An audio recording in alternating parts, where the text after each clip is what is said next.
ಪರಿಸರ ದಿನ ಅಲ್ಲ, ಏನ್ ಮಾಡೋಣ ಎಲ್ಲರೂ ಗಿಡ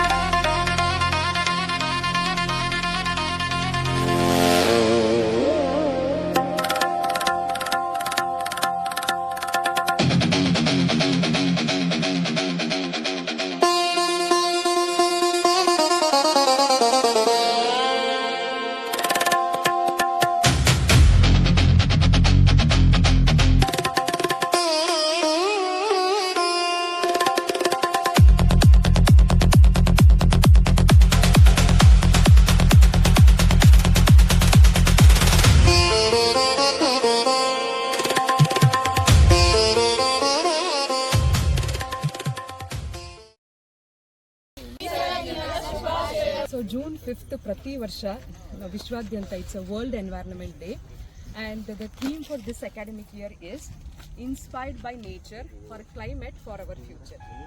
ಆಧುನಿಕತೆ, ಪ್ರಗತಿ, ತಂತ್ರಜ್ಞಾನ, ಆವಿಷ್ಕಾರ ಅನ್ನೋ ಒಂದು ಪ್ರಗತಿಯಲ್ಲಿ ಮನುಷ್ಯನಾದವನು ಬಹಳ ವೇಗವಾಗಿ ಬಹಳ ಉತ್ಸಾಹದಿಂದ ನಡೀತಾ ಇದ್ದೀವಿ. ಆದರೆ ಪ್ರಕೃತಿ ನಮಗೆ ಸಾಕಷ್ಟು ಯಾವುದೇ ಒಂದು ವೆಚ್ಚ ಇಲ್ಲದೆ ನಮಗೆ ಗಾಳಿ, ನೀರು, ಬೆಳಕನ್ನು ಕೊಡ್ತಾ ಇದೆ. Trees are the major source for oxygen and it is balancing the entire biodiversity. So once again it's an awareness every day on June 5th for the entire world to protect our mother nature.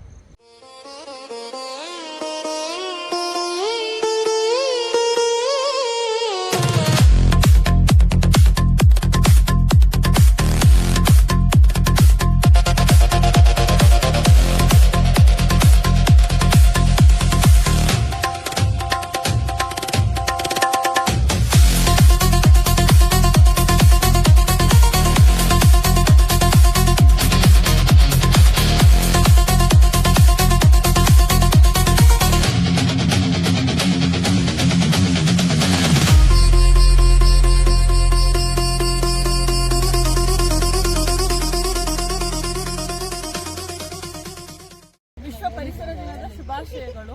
ಹಸಿರೇ ಉಸಿರು. ಗಿಡ ಬೆಳೆಸಿ, ಕಾಡು ಉಳಿಸಿ, ಕಾಡು ಬೆಳೆಸಿ, ನಾಡು ಉಳಿಸಿ. ಎಲ್ರಿಗೂ ವಿಶ್ವ ಪರಿಸರ ದಿನಾಚರಣೆಯ ಶುಭಾಶಯಗಳು.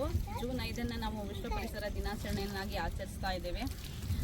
ಎಲ್ರಿಗೂ ವಿಶ್ವದ ಪರಿಸರದಲ್ಲಿ ಗಿಡ ಮರಗಳನ್ನು ಹೇಗೆ ಬೆಳೆಸಬೇಕೆಂಬ ಜಾಗೃತಿಯನ್ನು ಉಂಟು ಮಾಡಲಿಕ್ಕೋಸ್ಕರ ಮತ್ತು ಪರಿಸರವನ್ನು ಉಳಿಸೋದ್ರಿಂದ ನಾವುಗಳು ಮುಂದಿನ ಭವಿಷ್ಯವನ್ನು, ಮುಂದಿನ ಪೀಳಿಗೆಯನ್ನು ಹೇಗೆ ಕಾಪಾಡ್ಕೋಬಹುದು ಎಂಬುವ ಉದ್ದೇಶದಿಂದ ಈ ವಿಶ್ವ ಪರಿಸರ ದಿನಾಚರಣೆಯನ್ನು ಆಚರಿಸೋದನ್ನು ಜಾರಿಗೆ ತಂದರು. ನಾವೀಗೆಲ್ಲರೂ ನೆನೆಸ್ಕೋಬೇಕಾಗಿರೋದು ಸಾಲುಮರದ ತಿಮ್ಮಕ್ಕ ಮತ್ತು ಈ ಶತಮಾನದ ಶಬರಿ ತುಳಸಿಗೌಡ ಅವ್ರನ್ನೆಲ್ಲ ನೆನಪು ಮಾಡ್ಕೊಳ್ಲೇಬೇಕು. ಯಾಕೆ ಅಂದರೆ ಅವರು ಮಕ್ಕಳು ಥರ ಗಿಡ ಮರಗಳನ್ನು ಬೆಳೆಸಿದ್ರು. ಹಾಗಾಗಿ ಎಲ್ಲರೂ ಆ ಥರ ಮಾಡ್ತಾರೆ ಅನ್ನುವ ಒಂದು ಇದಲ್ಲ. ಅವ್ರನ್ನ ಯಾಕೆ ನೆನೆಸ್ಕೊಳ್ತಿದ್ದೀವಿ ಅಂದರೆ ಮನೆಗೊಂದು ಮರವನ್ನಾದರೂ ಬೆಳೆಸಬೇಕು, ಮನೆಗೊಂದು ಮರ ಊರಿಗೊಂದು ವನ ಎಂಬುವಂತಹ ಒಂದು ಘೋಷಣೆಯೊಂದಿಗೆ ಇಡೀ ಜನರಲ್ಲಿ ಒಂದು ಪರಿಸರ ಕಾಳಜಿಯನ್ನು ಉಂಟು ಮಾಡ್ಕೋಬೇಕು. ಗಿಡ ಮರಗಳನ್ನು ಬೆಳೆಸೋದಷ್ಟೇ ಅಲ್ಲ, ಇಡೀ ನಮ್ಮ ವಾತಾವರಣವನ್ನು ಸ್ವಚ್ಛವಾಗಿಟ್ಕೋಬೇಕು. ಮತ್ತು ಪ್ರತಿಯೊಬ್ಬರು ಕೂಡ ಸಣ್ಣ ಮಕ್ಕಳಲ್ಲೂ ಕೂಡ ಒಂದು ಆ ಜಾಗೃತಿಯನ್ನು ಉಂಟು ಮಾಡಬೇಕು. ಹಾಗಾಗಿ ಪ್ರತಿಯೊಬ್ಬರು ಕೂಡ ಪರಿಸರದ ಬಗ್ಗೆ ಜಾಗೃತಿ ಉಳಿಸಿ. ಯಾಕೆಂದರೆ ಮುಂದೆ ನಾವುಗಳು ಒಳ್ಳೆ ಗಾಳಿ, ಒಳ್ಳೆ ಬೆಳಕು, ಒಳ್ಳೆ ನೀರನ್ನು ಪಡಿಬೇಕು ಅಂದರೆ ಈ ಪರಿಸರದ ಸಂಪನ್ಮೂಲಗಳನ್ನು ನಾವು ಕಾಪಾಡ್ಕೋಬೇಕಾಗಿದೆ. ಹಾಗಾಗಿ ಯುವ ಪೀಳಿಗೆ, ದೊಡ್ಡವರು ಏನು ಮಾಡ್ತಾರೆ ಅದನ್ನು ನೋಡಿ ಅದನ್ನು ಅವಲಂಬಿಸ್ಕೊಂಡು ಬರ್ತಾ ಇರ್ತಾರೆ. ಹಾಗಾಗಿ ಎಲ್ಲರಲ್ಲೂ ಕೂಡ ಪರಿಸರದ ಬಗ್ಗೆ ಒಂದು ಕಾಳಜಿ ಇರಲಿ ಅಂತ ಹೇಳಿ ನಾನು ಕಳಕಳಿಯಿಂದ ಕೇಳ್ಕೊಳ್ತೀನಿ.